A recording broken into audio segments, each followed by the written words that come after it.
So I am the youngest of four. So all of my siblings did go to college, but none of them actually finished. So my parents have always kind of stressed for me to like go to college and to really, get my degree and study what I want to study. I decided to go to college because, I know I wanted to go to law school and I had no, to me, I had no other options. Like, I didn't know how to play any sports or I didn't know how to do hair. I didn't know how to do a trade, anything like that. So that's why I decided to go to college, I guess.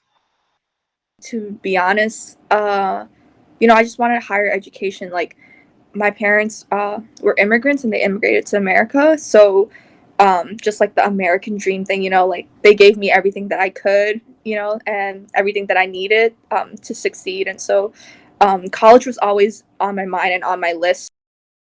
For me, my choice to go to college was quite simple. I'm a first generation student, so it was kind of bigger than myself. I wanted to do it for family and also to set an example for really I have a lot of younger cousins and I have a little brother as well. So to set that example and give them something to look forward to. I wanted to explore my options and to develop a better understanding of who I was, and who I wanted to be.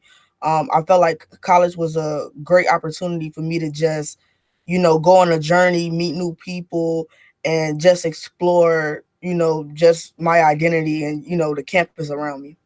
I decided to go to Knox because it was the first college that I visited that treated me like a person, a valued person, not just a potential ID number, not just someone they could get money from, but someone who they were actually interested in getting to know.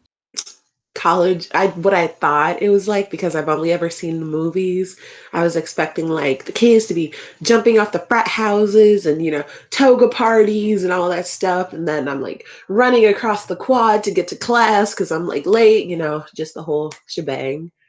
um it turned out to be a lot tamer than I thought it was. Professors weren't nearly as snarky and like on you as you see. So all my professors have been super helpful, and the students are not as party crazy as you see in the movies. For some reason I thought I could just like leave everything but academics at home and bring and just bring academics in school. And so when I came here, I realized that all that stuff comes with you here, and I had to deal with academics, family, school, social life, everything. And that was it that because I wasn't prepared for that, it made it more challenging because I had to like account for more things. When I came in, I didn't like come in with the thought of just telling everyone like, hey, every time I meet someone, like, I'm low income, I'm first gen. Like, I just wanted them to get to know me for me without like any like stigmas or anything tied to me. Having to sit down and like really think about the things that make me who I am, it was very interesting. And then I feel like once I tapped into that, I became a lot more self-conscious of it being here, because it was something that I rarely thought about, because in my eyes, that's not who I was. Like, I was just the kid in my community. I didn't see myself as like a low income or a first gen. I was just Janelle. I feel like those goals that I set as a young person, I guess, like since I was little, like I feel like, oh, I want to one day do this, and like I feel like that's what drives me. Like whenever I feel like giving up, I'm like, no, because I've been wanting to do this. Like I'm not a quitter.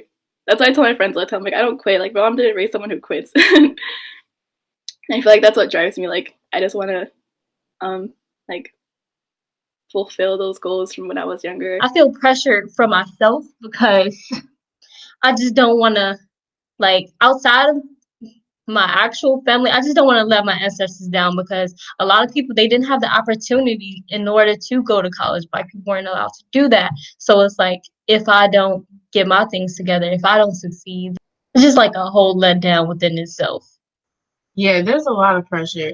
It used to be like from like outside people a lot, which is I didn't really take that seriously enough. But now it's like myself wanting to succeed a lot.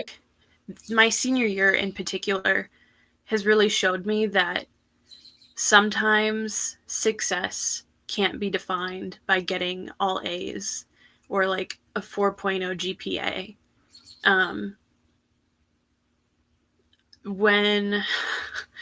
When my apartment burned down and when I had some other really awful experiences this year, classes became exponentially harder.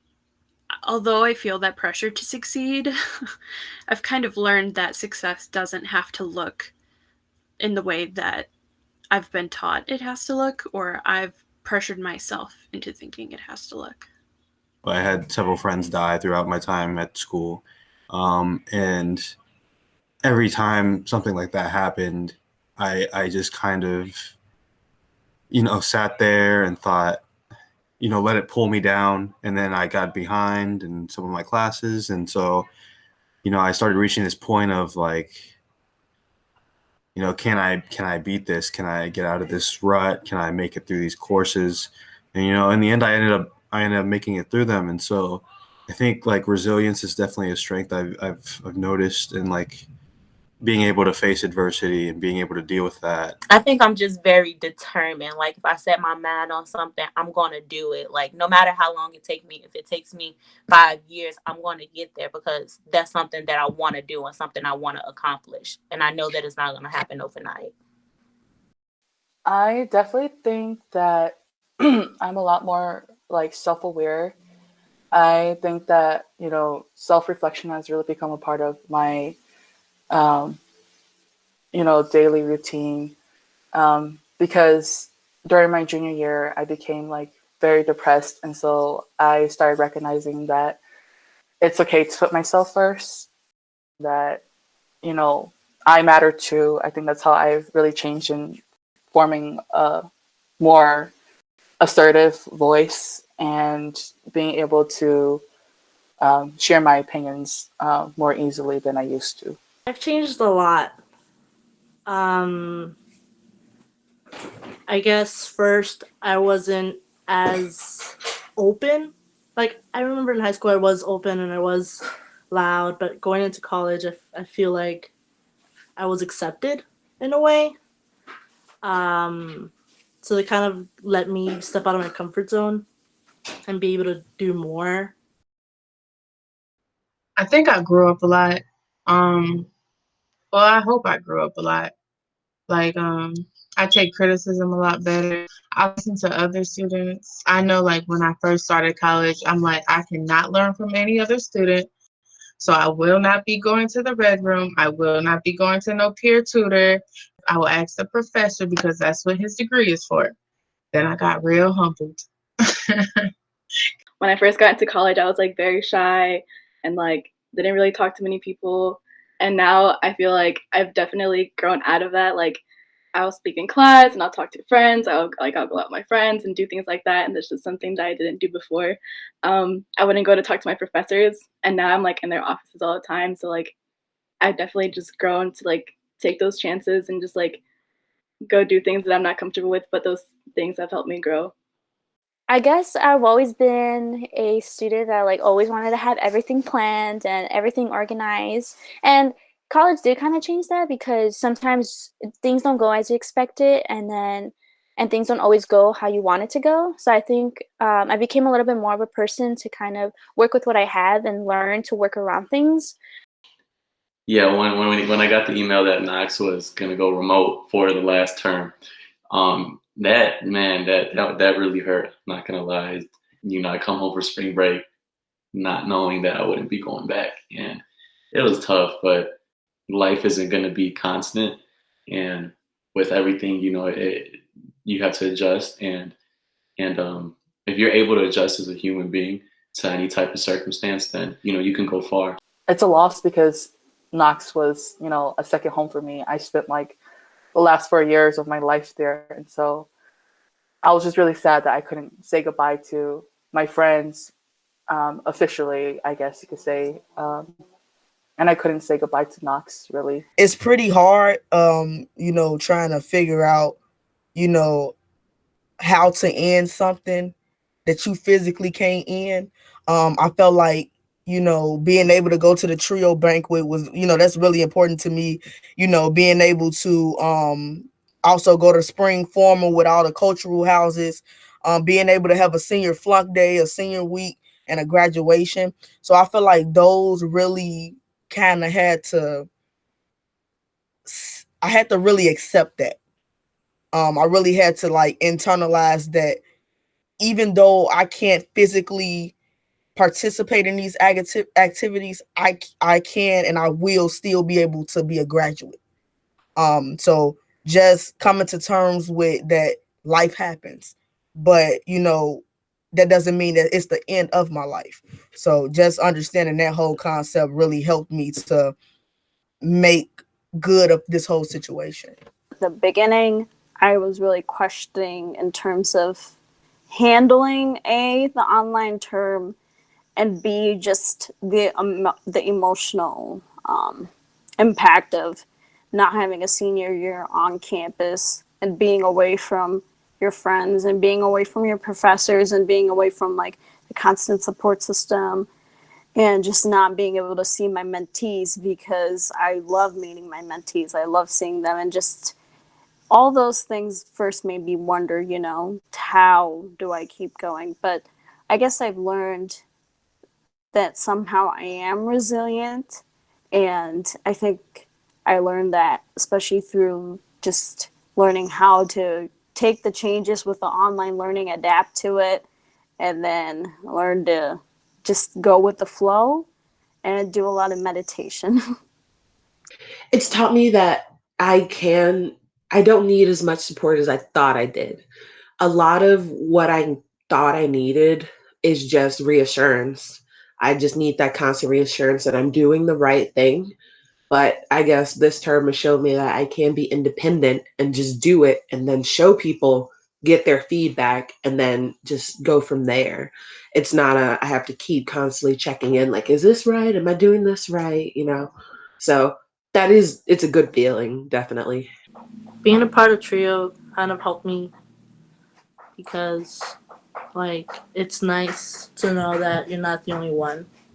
It's nice to know that there are a lot of people that come from the same background in a way as you, and it's nice to know that that mostly that you're not alone. When I was at Sandberg, like Trio was always like my family, my go-to place. And then when I transferred to Knox, I was kind of scared. But then like everyone at Trio was like with open arms all the time. So it was like I had like a part of me was like at Knox, like I was comfortable. Like I wasn't. Whenever I was uncomfortable, I'd go to Trio, and they'd always like be there to help. So it was really nice to have them. Some of my close friends also in Trio. Also met new people through Trio. We all share this same experience and like culture, and like that feeling like, oh, I'm not the only one that go through this pain or this emotion. So that feeling like I'm not alone. Trio is like very community and like very like they welcome people with open arms. They don't judge. They dare to help you through any obstacle, even little or big. They dare to help. It really changed me for the better. I stopped being so like, what do I want to say? I was so narrow-minded coming in, and I felt like you guys beat that out of me a lot, because I didn't like sharing my personal business with people. Like I didn't like telling people when I needed help. I never been the type of person to be like, hey, I need help with this. Like I just try to figure it out on my own. And Trio was not having it. They was like, no, if you need help, we got you. Like, and so it helped me be a lot more open to expressing when I am struggling, and when I know that like I need someone to help push me through it, or I need extra resources. I'm super thankful for everything Trio's done for me. I left, and then when I came back, they immediately got in contact with me, like, do you want to rejoin? They didn't forget about me, and that was just an amazing feeling. And it really benefited me. All of the meetings, all of the checkups, all the events. It was really, really, really helpful, and I'm very thankful for it. I had a really rough patch before even college started, like Hurricane Katrina, like all that stuff was horrible. So like when I started college, I was just a lot was going on, and then just having Trio. I remember the first day I came, we went to the little Green Oaks, or not the thing that we went to, and it was just a really nice way to be like, dang, okay, I have people that I already know. That's good. Like day one, I can do it. Like, so like those still stick out. I mean, like being on that log and doing our birthdays, and like being so close to people that you don't know, and then climbing that wall. I didn't even want to climb the wall, and then I climbed the wall, and it was like, I don't know. And the balance one, like I didn't know anybody, and they had already been here a day, and for all of us to just go and it just to be such an amazing time, like that still sticks as like this is the prime example of what Trio is about. So yeah. Freshman year, spring term, we went to go see Hamilton, and I think that was one of my favorite memories because I really wanted to see that play. And the reason I know that play was previously in high school, one of my English teachers was talking about it and like made us listen to it. And I was like, whoa, this is new, this is different, this is cool. Sophomore year, the first day when I got to meet my mentees during the first day of Bridge, that I will have to say is my most favorite. I remember being so excited and really nervous at the same time, wondering like, am I going to be a good mentor? Is this going to go well? Am I going to scare them off, or are they going to like me? Like all those questions. But at the same time, as soon as I saw them and met their parents, I realized how much honor it is to do this job. And just being a trio leader warms my heart. You get what I'm saying? Just having the opportunity to help students through their transition from high school to college really, really impacted me. And I feel like it's like the greatest gift of all, just being in trio, just being able to help others like I was helped. Just being able to give all that love and that energy back. I feel like that's like really like my favorite thing. Like once I got the letter that like, congratulations, you're a trio leader. I was so happy because it was just something that I had been wanting, for so long, and I finally got it. I took that leap of faith, and I put all those negative thoughts behind me, and I got it. And the best trio moment for me was joining. It was good. Everything was fine. I was getting good grades and stuff, but I'm like, I just want more. I want to get a little deeper with my education. And once I entered trio, it was kind of like a breath of fresh air. I knew now I had resources and I had people I can directly talk to. Not that my family couldn't do that, but again, no one went to college, so it's kind of like it's almost when it comes to college education, it's almost like the blind leading the blind. But now that with my advisor from Trio, and Laura was a huge help, of course, but everybody involved in the program, I was able to really now take my education to another level and be more precise with it, know exactly what I want to do. It was so many times I wanted to give up. It was so many times I just like mentally broke down like to myself. It was so many times I thought I was just not gonna make it. So I know once I'm done, like I said, once it actually hit me and I'm done, I probably just break down like, wow, I made it. Even though I like doubted myself a lot, I still made it. Just being able to say that I went through an organization is what I call it. I went through an organization that was tough. And just being able to say that I grew within an academic setting, and that I faced all of these things, but I came through it. I came out a champion. I feel like that's what being a college graduate would mean to me. I would say that I was also very proud of myself on my last day when I turned in my last assignment. I was really happy. It was my senior portfolio for my English major, my creative writing major, and it was basically like a whole book that I turned in, and it was really satisfying to have completed that, put it together, and like turned it in. It was an amazing feeling. Being a college graduate is gonna mean it's gonna mean so much. It's taken me almost 6 years to do it, and I think it's gonna mean the world. I don't know how it's gonna feel, not walking across the stage right after you graduate. That's gonna be a little bit weird, but I don't think I need that. I just think I need to know that you've finished. Like you've done this. You can move on to the next part of life, and it's gonna be one of those moments that I don't know if I'll be able to like fully comprehend it, but it's gonna be pretty huge. I'm even more like proud like that I've made it, and that I'm a senior and I'm graduating, even though like in all this madness, like I don't care because I put so much work into like who I am, and I'm excited to like help other people. The thing that drives me the most is that people didn't have the confidence in me. Like family members didn't have the confidence in me to accomplish my goals because they would say, "Oh, you're too soft. You're not strong enough. You're too weak." Or you're gonna be just like your mom and this and that, just based off of my personality, but not really like actually sitting down and getting to know me and like the reasons why I want to do what I want to do. I did like a lot of things just to be like a better version of myself. Like, I don't know, doing it for like other reasons kind of doesn't work for me because those reasons usually leave.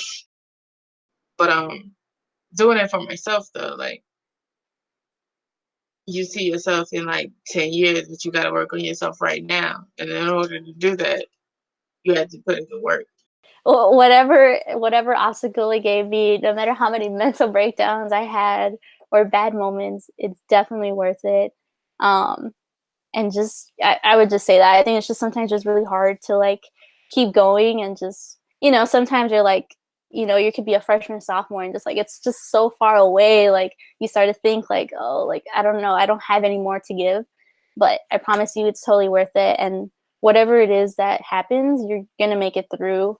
Don't always think of the worst possible outcome as much as we want to. Just try to stay positive and just know that in the end it's gonna be worth it. There will be hard times, of course, but you're strong enough to make it, so just keep going. And there will be times where you doubt yourself and certain things that you're doing, but you just got to keep going. The first thing that I definitely would have told my first year self was to just not give up. Because at that stage in my life when I first came freshman year, I gave up on a lot of things, like just my hobbies, like everything. Like I got so consumed in trying to like pass my classes and make my advisors happy and make my friends happy, make my family happy, that I just gave up on myself really. And I feel like I kind of lost myself my freshman year. And so I would say like to myself for my first year, like, remember who you are and what makes you you. I think I would tell my senior self would tell my first year self.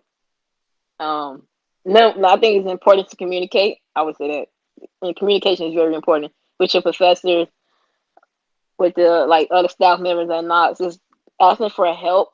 It's okay. I think asking for help is the biggest thing. It's okay to ask for help. Don't feel ashamed to ask for help. It's okay that you don't understand the assignment. It's okay that you need help with like getting groceries or food. It's okay to ask for help. Don't feel embarrassed. I would say, hey, read your books. Stop. No, stop what you're doing. Stop. Read your books. Okay. Get some sleep. Drink some water. It'll be okay. And also do something about your eyebrows. You're going to go through a phase. So that is what I would tell her. Once I had my degree in my hand, my last words would just be of thanks. I just would thank everyone who helped me on the way, because no one owes me anything, um, and there's just so many people and so many different reasons why I made it to graduation, and I would have never been able to do it by myself. Like I know that 110%. Ultimately, it was me making the decisions whether I was going to go to class, whether I was going to study, and stay engaged, but without the support of many people here and who passed away, it would have never been possible. So my last words after getting my diploma would just be thank you to those who helped me along the way. And this question actually makes me think about a riddle that my parents used to, say to my siblings and I, which is, I'm going to say in Hmong, but I'll translate it. Dachi lo chandu te nyacha, which translates to what is higher than the sky and heavier than the land, and the answer is your parents' love. And so I think that represents the idea of how my parents literally, flew from or ran from a war-torn country to a whole different country that they did not even know. They didn't speak any English, and they had to learn how to navigate through America just so that they could provide their, children a better life. And so I think me being college represents, those opportunities. And then graduating college represents the fact that I'm reaping, the seeds of my parents' love, even though it's very corny, but I think that's true, right? So I guess I would say, yeah, we did it, Mom and Dad. This is not the end of me. There's more success to come. There's more accomplishments to be made. And you will see my face somewhere doing something with the community. And